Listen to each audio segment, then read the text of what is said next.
I'm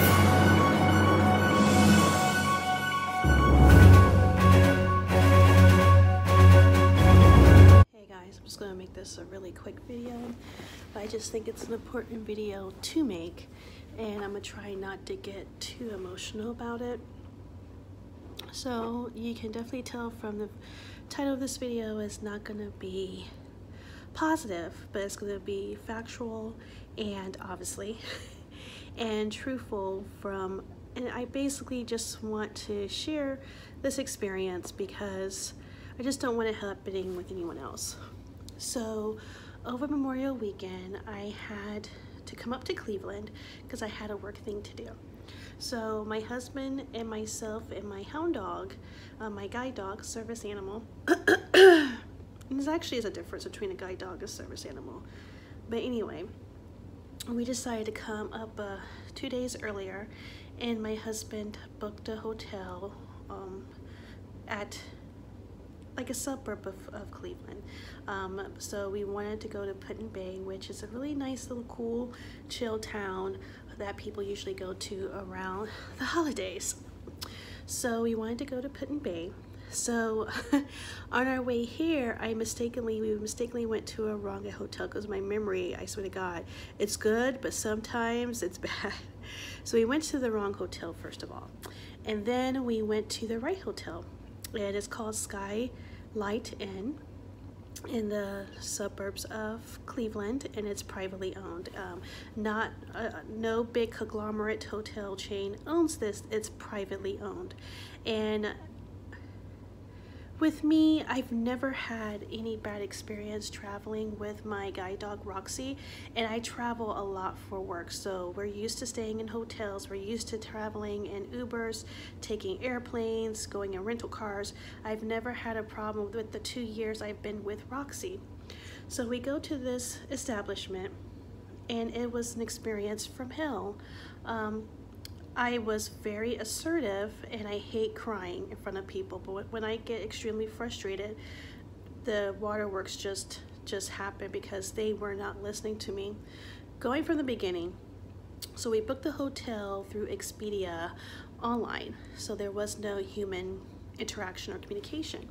So Roxy and I were sitting in the rental car because usually, just to make it easier logistically, you know, my husband usually he always goes in and checks in, gets the key, and then gets us settled in the hotel, and then helps, you know, me go around the hotel room to acclimate myself with the new surroundings, however long it takes before we proceed with our daily plans. So he goes into the lobby. My husband, just in passing, because the gentleman there was giving him the room key, and he's like, oh, I just want to let you guys know that it's my wife and her guide dog. She's blind. The gentleman then stopped giving him the regular room that he already had us in, and he said, well, for pets, we only have 2 rooms. And my husband, over and over and over again, said, she's not a pet, she is a guide dog. Now, this is the first thing they did that was wrong. They stopped giving us the room as soon as my husband just normally disclosed, just as a courtesy, hey, it's me, my wife, and her guide dog, you know. And then after that, they changed the rooms. And then he started going in the spew of a pet, and they only have 2 pet rooms. And then the second thing that was huge, that is actually against ADA law, is that he asked for paperwork of Roxy. And luckily, I had my wallet, so I do have an identification card that I was given from the blind school with myself and Roxy, stating that she is my guide dog, with my name and her name and so forth. No establishment, know your rights, know your ADA rights. Unless you disclose it yourself for some reason, you have that right to.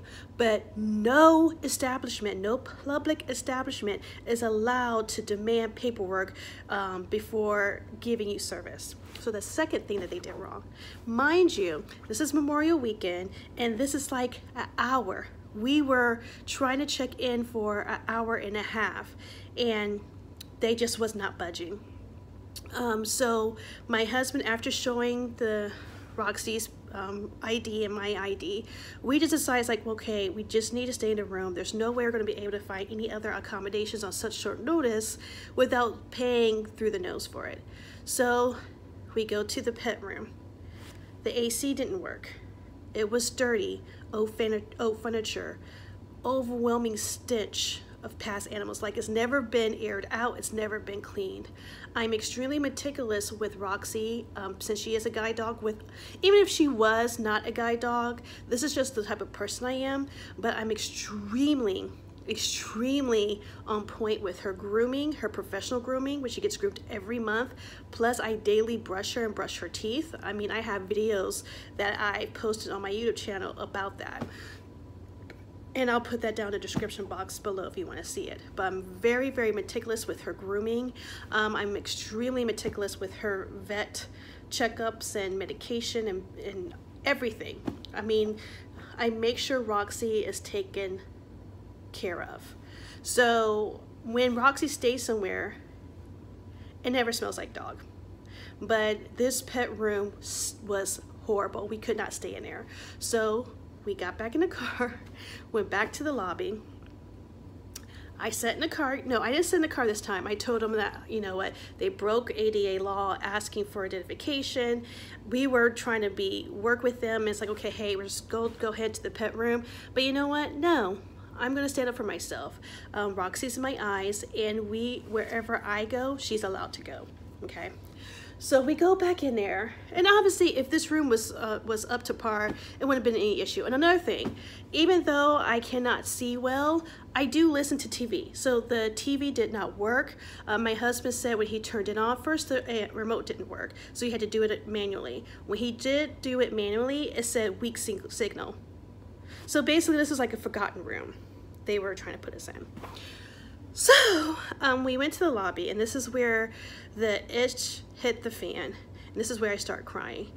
The gentleman behind the thing called his manager. I asked for his manager. I told him about the ADA law. He did not care. He kept referring her to a pet that, you know, it's their hotel policy that she couldn't stay in any other room because the other guests could be allergic to dogs.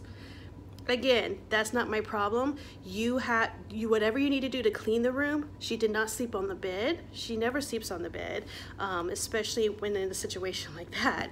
But she did not sleep on the bed. I had a little bed that we made up for her on the floor with our own tiles we brought from home. We brought Febreze and a candle because the rooms still stink. You know, so we did buy those materials when they put us in the first pet room. It's like, can we try to work this out? No, we can't. But you know what? We still had those things that we bought. So I'm like, you know what? If they want us to, we can spray it down with Febreze. Even though Roxy has been groomed and she doesn't stink like how their rooms already stunk. So we were going back and forth. Then he asked to see Roxy again. This is like the 5th violation. And they refused, basically.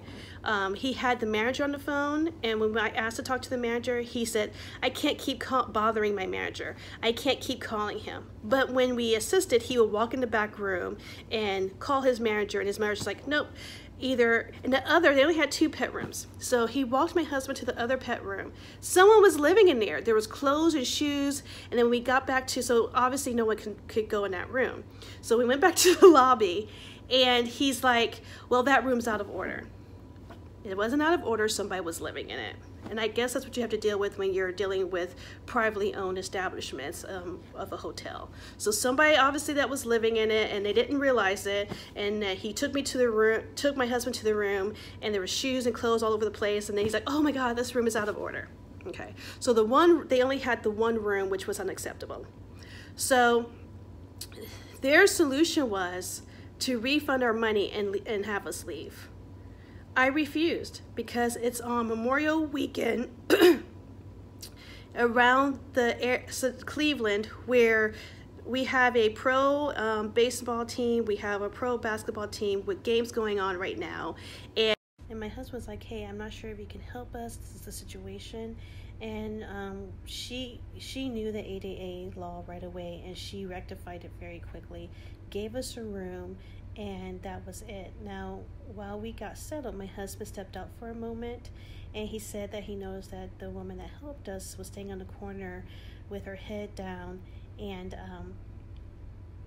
with her head down, and was on the phone, and he said you could tell it was a serious conversation. So I'm praying that this young lady did not get in trouble for doing the right thing. The other patrons in the lobby was like basically telling the established, give her a room, that's a guide dog. And they could tell because Roxy's really well behaved. He said something about barking. Roxy does not bark at all. She's never barked for the 2 years I've had her. That's part of her training. And again, trying to explain this to the gentleman, it just was basically stonewalled. So I'm praying that she did not get in trouble because she did the right thing. But I did call an attorney, a ADA disability discrimination attorney in Columbus, left my information because I'm extremely laid back. I'm extremely, go with the flow, try to work things out. But this situation was different. If I was by myself and my husband wasn't there, it would have been a horrendous experience. I wouldn't know what to do. So luckily I had a sighted person there with me to help me make sure I got my rights. So I really, really am thankful for Michael for being there for me. So yeah, it was definitely an experience from hell, and I highly recommend. They're not ADA friendly. Do not go there. They don't respect the ADA law, and I think the reason why, I don't think this is the reason why I'm pursuing legal action, because if they were willing to just stop and listen and work with me, then that'd be a totally different story. Honestly, if it wasn't for that young lady, it would have been a totally different outcome. So the manager, the owner of the establishment, did not care and did not want to care about the ADA law.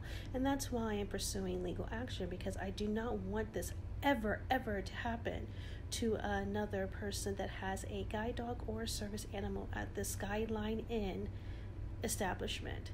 So the next clip, just to cross all my T's and dot all my I's and CYA, I did record the room so that way they couldn't say that we left the room dirty, because no, we didn't. So you will see that in the next couple of clips. So yeah. If you guys are interested to see what the outcome is, just leave me a comment down below. Yeah, it's a long process, but it doesn't matter. It's the right thing to do. So, all right, guys. Hope I wasn't too much of a downer. See you next week. This is the infamous hotel. I'm just doing this as a documentation. The hotel is very, very clean. Roxy, I made her a bed on the floor. She did not sleep in the bed. So the sheets are, because me and my husband slept in it, but Roxy did not. So we made her bed out of our towels and laid them on the floor. She was such a good girl. Again, she's training not to bark, and she does not bark. But I just kind of wanted just to show everything's good. Nothing displaced, other than just human use. So yeah, I'm never staying here ever again. And yeah, as you know from my story, but this is the infamous hotel. Traumatized.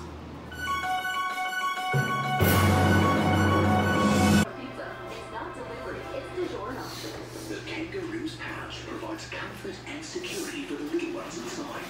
Possibly the inspiration behind Hanes Comfort Flex Fit with a breathable pouch. And probably this. Hanes Comfort Flex Fit. If you had any lingering doubts,